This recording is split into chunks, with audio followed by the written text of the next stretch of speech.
उत्तर प्रदेश के powerful news में आपका स्वागत है। चलिए नजर डालते हैं आज की टॉप 25 खबरों पर। उत्तर प्रदेश के ऊर्जा मंत्री ए.के. शर्मा ने यूपीपीसीएल प्रमुख आशीष गोयल के साथ बैठक में बिजली बिल बढ़ाने के निर्णय पर स्पष्टीकरण मांगा है। मंत्री का कहना है कि विभाग के इस महत्वपूर्ण फैसले में सरकार यह सुनिश्चित करना चाहती है कि जनता पर अतिरिक्त बोझ न पड़े और विभाग की कार्यप्रणाली पारदर्शी बनी रहे। इंडिया गठबंधन की बैठक को लेकर राजनीतिक चर्चाओं का दौर जारी है। सपा प्रमुख अखिलेश यादव ने बैठक के दौरान गठबंधन के भीतर समन्वय को लेकर अपनी बात रखी है। बैठक में सपा, राष्ट्रीय जनता दल और वामपंथी दलों के नेताओं ने कांग्रेस के साथ चुनावी तालमेल के विभिन्न पहलुओं पर चर्चा की है। गठबंधन की मजबूती और आपसी सहमति के लिए यह बैठक महत्वपूर्ण मानी जा रही है। अयोध्या में राम मंदिर के चढ़ावे के मामले में महंत कमल नयन दास ने एक बयान जारी किया है। उन्होंने इस विषय में पूरी पारदर्शिता और निष्पक्ष जांच की आवश्यकता पर जोर दिया है। उनका कहना है कि इस मामले में जो भी जांच प्रक्रिया हो वह पूरी तरह से निष्पक्ष होनी चाहिए ताकि श्रद्धालुओं की आस्था का सम्मान बना रहे। इस मुद्दे पर प्रशासन का रुख अभी स्पष्ट होना बाकी है।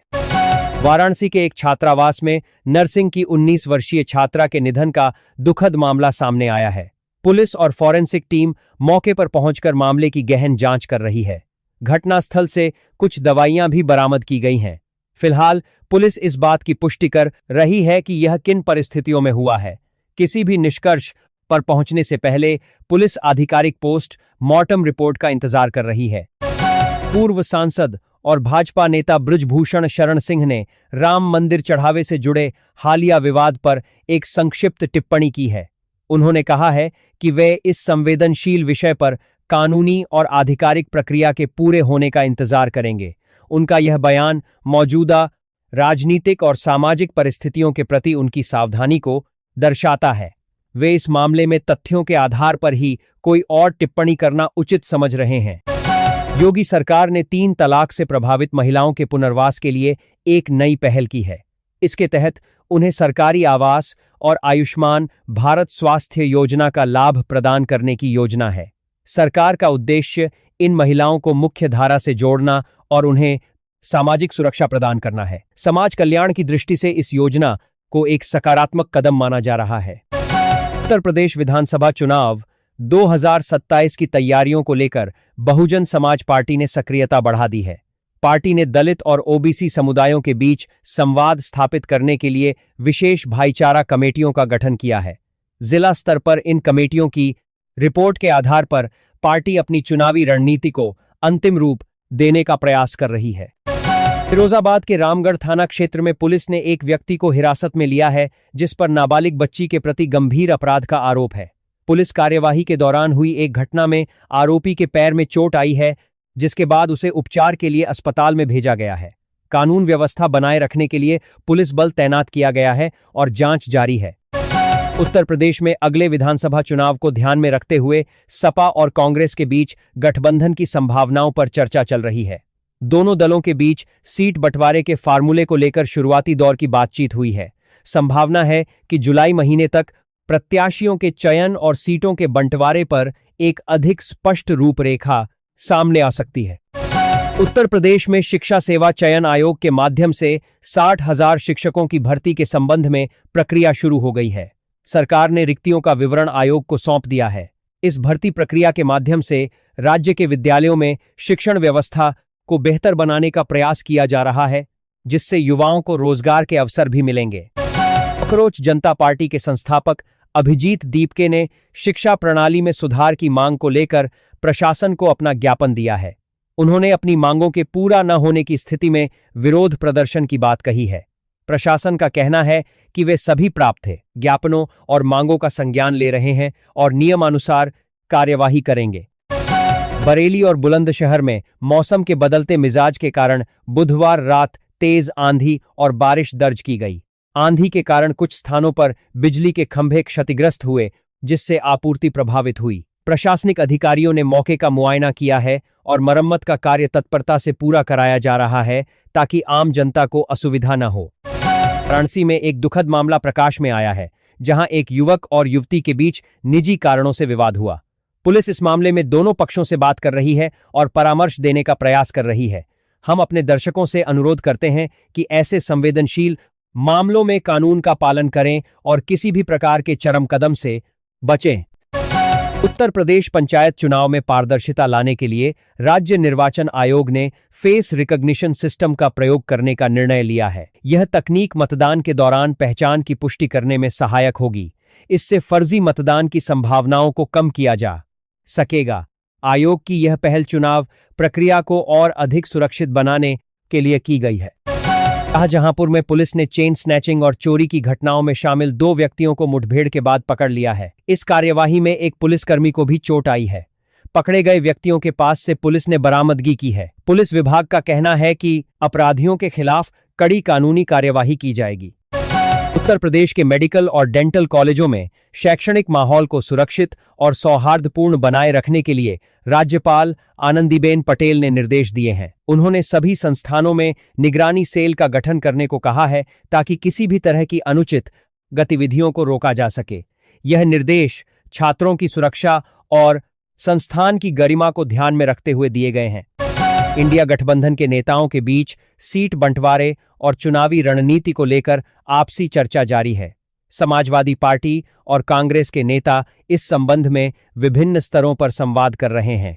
इन चर्चाओं का मुख्य उद्देश्य आगामी विधानसभा चुनाव में बेहतर समन्वय स्थापित करना है। राजनीतिक विश्लेषकों के अनुसार गठबंधन की सफलता के लिए आपसी तालमेल बहुत जरूरी है। इटावा में एक घरेलू विवाद के कारण एक व्यक्ति की मृत्यु हो गई है।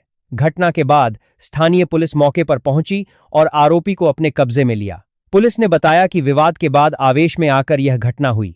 इस घटना ने पूरे क्षेत्र को स्तब्ध कर दिया है और पुलिस मामले की पूरी जांच कर रही है। मुरादाबाद में एक व्यक्ति ने अपनी बारात में यातायात नियमों का पालन नहीं किया, जिससे असुविधा हुई। प्रशासन ने घटना का वीडियो संज्ञान में लेकर यातायात नियमों के उल्लंघन के तहत जुर्माना लगाया है। जनता से अपील है कि किसी भी प्रकार के उत्सव के दौरान कानून का पालन करें और सार्वजनिक व्यवस्था को बनाए रखें। शाहजहांपुर के जिलाधिकारी ने स्थानीय निवासियों की समस्या का संज्ञान लेते हुए एक ट्रांसफार्मर बदलने का आदेश दिया। एक बच्चे की अपील के बाद प्रशासन ने तुरंत कार्यवाही करते हुए 4 घंटे में बिजली आपूर्ति बहाल कराई। अधिकारियों की इस तत्परता की सराहना स्थानीय नागरिकों ने की है, जो भीषण गर्मी में बिजली की समस्या से जूझ रहे थे। उत्तर प्रदेश में राशन कार्ड वितरण व्यवस्था को बेहतर बनाने के लिए सरकार ने पात्रता संबंधी दिशा निर्देशों में स्पष्टता दी है। जिन व्यक्तियों के पास कार्ड की पात्रता नहीं है, उनके नाम हटाने की प्रक्रिया एक नियमित प्रशासनिक कार्य है। सरकार का प्रयास है कि सभी पात्र लाभार्थियों को योजना का लाभ सही समय पर मिले। यूपी पुलिस भर्ती परीक्षा के दौरान सुरक्षा के पुख्ता इंतजाम किए गए थे। कुछ स्थानों पर परीक्षा में नियमों का उल्लंघन करने वाले व्यक्तियों के खिलाफ नियमानुसार कार्यवाही की गई है। पुलिस ने स्पष्ट किया है कि परीक्षा को निष्पक्ष और पारदर्शी तरीके से आयोजित करना उनकी प्राथमिकता है। अभ्यर्थियों को भविष्य की परीक्षाओं के लिए पूरी तैयारी के साथ आने की सलाह दी गई है।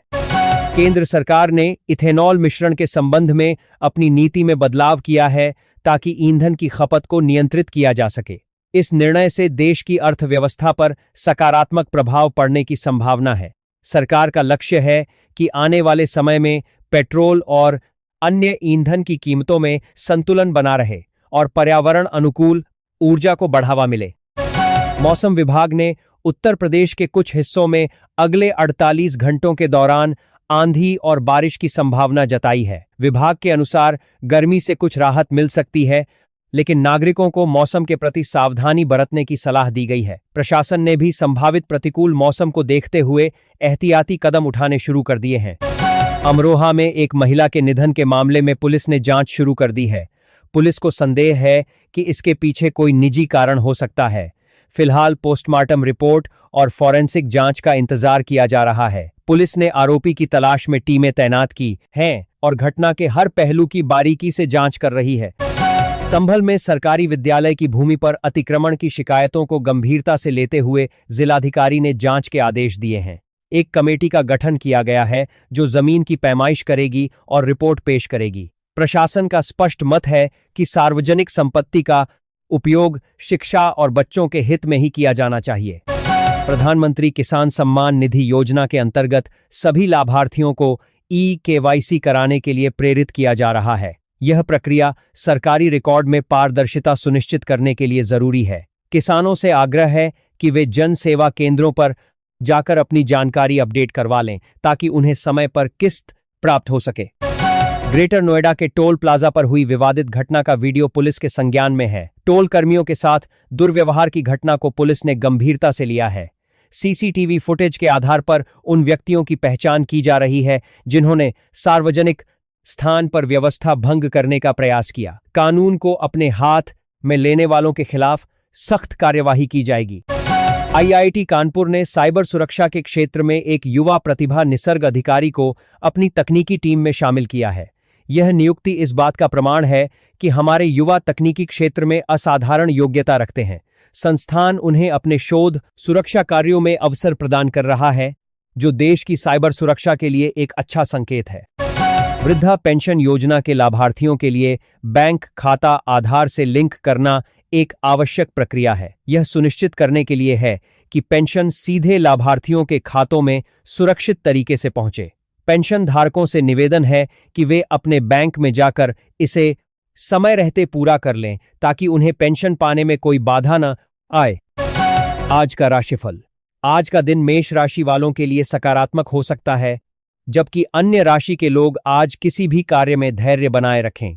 किसी भी बड़े निर्णय से पहले बड़ों की सलाह लेना लाभकारी हो सकता है। आज के दिन मन को शांत रखें और अपने कार्यों पर ध्यान केंद्रित करें।